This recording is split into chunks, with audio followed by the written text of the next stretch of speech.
good morning, good evening, ladies and gentlemen. Today, I am inviting you once again to join to us in our daily devotional reading in the book of Daniel, chapter 1. In the third year of the reign of Jehoiakim, king of Judah, Nebuchadnezzar, king of Babylon, came to Jerusalem and besieged it. And the Lord gave Jehoiakim, king of Judah, into his hand with some of the articles of the house of God, which he carried into the land of Shinar to the house of his God. And he brought the articles into the treasure house of his God.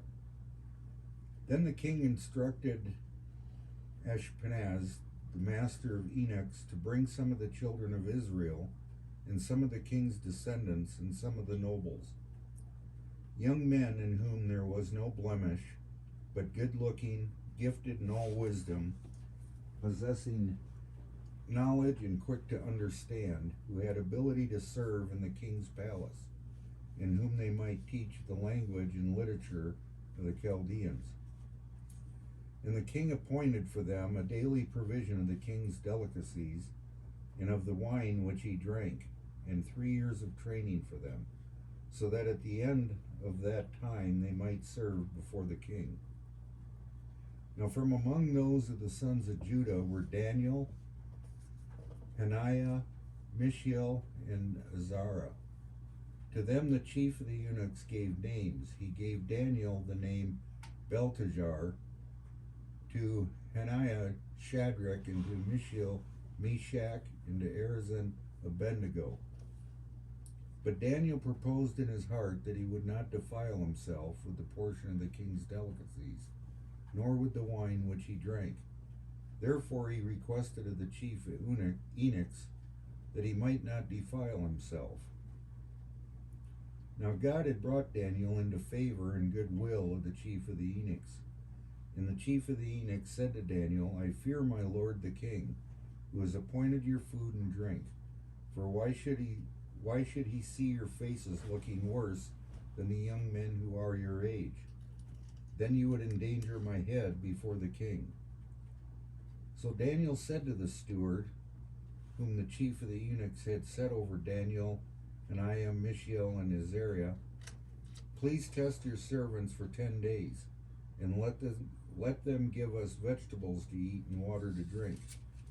Then let our appearance be examined before you, in the appearance of the young men who eat the portion of the king's delicacies. And as you see fit, so deal with your servants. So he consented with them in this matter and tested them 10 days. And at the end of 10 days, their features appeared better and fatter in flesh than all the young men who ate the portion of the king's delicacies.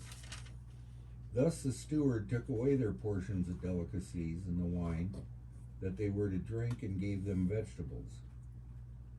As for these 4 young men, God gave them knowledge and skill in all literature and wisdom, and Daniel had understanding in all visions and dreams. Now at the end of the days, when the king had said that they should be brought in, the chief of the eunuchs brought them in before Nebuchadnezzar. Then the king interviewed them, and among them all none was found like Daniel, Hananiah, Mishael, and Azariah. Therefore they served before the king.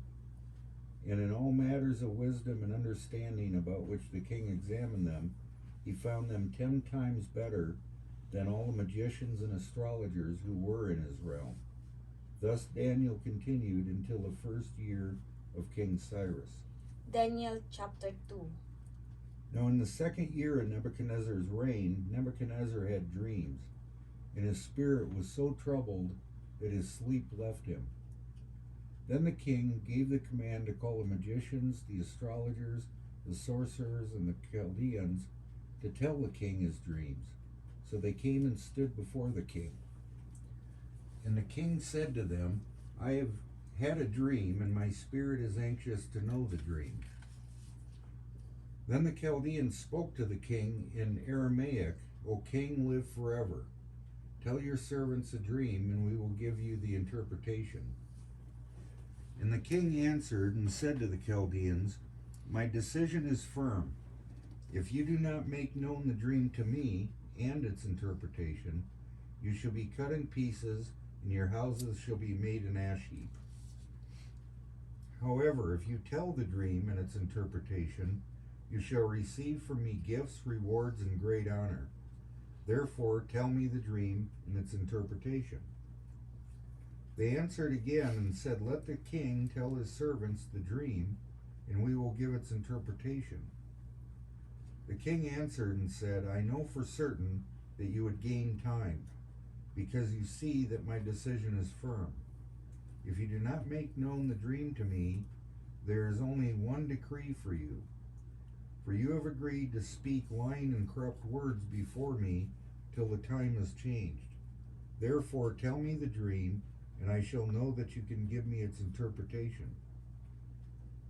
The Chaldeans answered the king and said, There is not a man on earth who can tell a king's matter. Therefore no king, lord, or ruler has ever asked such things of any magician, astrologer, or Chaldean. It is a difficult thing that the king requests, and there is no other who can tell it to the king except the gods, whose dwelling is not with flesh. For this reason the king was angry and very furious, and gave the command to destroy all the wise men of Babylon. So the decree went out, and they began killing the wise men, and they sought Daniel and his companions to kill them. Then with counsel and wisdom Daniel answered Arioch, the captain of the king's guard, who had gone out to kill the wise men of Babylon. He answered and said to Arioch, the king's captain, Why is the decree from the king so urgent? Then Arioch made the decision known to Daniel. So Daniel went in and asked the king to give him time, that he might tell the king the interpretation. Then Daniel went to his house and made the decision known to Hananiah, Mishael, and Azariah, his companions, that they might seek mercies from the God of heaven concerning this secret, so that Daniel and his companions might not perish with the rest of the wise men of Babylon. Then the secret was revealed to Daniel in a night vision. So Daniel blessed the God of heaven. Daniel answered and said, Blessed be the name of God forever and ever, for wisdom and might are his. And he changes the times and the seasons. He removes kings and he raises up kings. He gives wisdom to the wise and knowledge to those who have understanding. He reveals deep and secret things. He knows what is in the darkness, and light dwells with him. I thank you and praise you, O God of my fathers. You have given me wisdom and might. You have now made known to me what we asked of you, for you have made known to us the king's demand. Therefore Daniel went to Arioch, whom the king had appointed to destroy the wise men of Babylon. He went and said thus to him, Do not destroy the wise men of Babylon. Take me before the king, and I will tell the king the interpretation. Then Arioch quickly brought Daniel before the king, and said thus to him, I have found a man of the captives of Judah, who will make known to the king the interpretation. The king answered and said to Daniel, whose name was Belshazzar, Are you able to make known to me the dream which I have seen and its interpretation? Daniel answered in the presence of the king and said, The secret which the king has demanded, the wise men, the astrologers, the magicians, and the soothsayers cannot declare to the king. But there is a God in heaven who reveals secrets, and he has made known to King Nebuchadnezzar what will be in the latter days. Your dream and the visions of your head upon your bed were these. As for you, O king, thoughts came to your mind while on your bed about what would come to pass after this.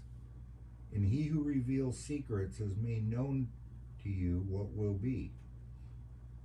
But as for me, this secret has not been revealed to me, because I have more wisdom than anyone living, but for our sakes who make known the interpretation to the king, and that you may know the thoughts of your heart. You, O king, were watching, and behold, a great image. This great image, whose splendor was excellent, stood before you, and its form was awesome. This image head was of fine gold, its chest and arms of silver, its belly and thighs of bronze, its legs of iron, its feet partly of iron and partly of clay. You watched while a stone was cut out without hands, which struck the image on its feet of iron and clay, and broke them in pieces. Then the iron, the clay, the bronze, the silver, and the gold were crushed together, and became like chaff from the summer threshing floors. The wind carried them away, so that no trace of them was found. And the stone that struck the image became a great mountain and filled the whole earth. This is the dream. Now we will tell the interpretation of it before the king. You, O king, are a king of kings, for the God of heaven has given you a kingdom, power, strength, and glory. And wherever the children of men dwell, or the beasts of the field, and the birds of the heaven, he has given them into your hand, and has made you ruler over them all. You are this head of gold. But after you shall arise another kingdom inferior to yours, then another, a third kingdom of bronze, which shall rule over all the earth. And the fourth kingdom shall be as strong as iron, inasmuch as iron breaks in pieces and shatters everything. And like iron that crushes, that kingdom will break in pieces and crush all the others. Whereas you saw the feet and toes, partly of potter's clay and partly of iron, the kingdom shall be divided, yet the strength of the iron shall be in it, just as you saw the iron mixed with ceramic clay. And as the toes of the feet were partly of iron and partly of clay, so the kingdom shall be partly strong and partly fragile. As you saw iron mixed with ceramic clay, they will mingle with the seed of men, but they will not adhere to one another, just as iron does not mix with clay. And in the days of these kings, the God of heaven will set up a kingdom which shall never be destroyed, and the kingdom shall not be left to other people. It shall break in pieces and consume all these kingdoms, and it shall stand forever. Inasmuch as you saw that the stone was cut out of the mountain without hands, and that it broke in pieces the iron, the bronze, the clay, the silver, and the gold, the great God has made known to the king what will come to pass after this. The dream is certain, and its interpretation is sure. Then King Nebuchadnezzar fell on his face, prostrate before Daniel, and commanded that they should present an offering and incense to him. The king answered Daniel and said, "Truly your God is the God of gods, the Lord of kings, and a revealer of secrets, since you could reveal this secret." Then the king promoted Daniel and gave him many great gifts, and he made him ruler over the whole province of Babylon, and chief administrator over all the wise men of Babylon. Also Daniel petitioned the king, and he set Shadrach, Meshach, and Abednego over the affairs of the province of Babylon, but Daniel sat at the gate of the king. Thank you. Thank you, Lord, for your word once again, and we ask your Holy Spirit to open every spiritual understanding of all the people that listening right now. God bless everyone. Have a blessed day to all of you. John 3:16, for God so loved the world that he gave his only begotten Son, that whosoever believes in him should not perish but have everlasting life. Blessed day to all of you, ladies and gentlemen. This is your host, Alicia Meller, greetings you once again.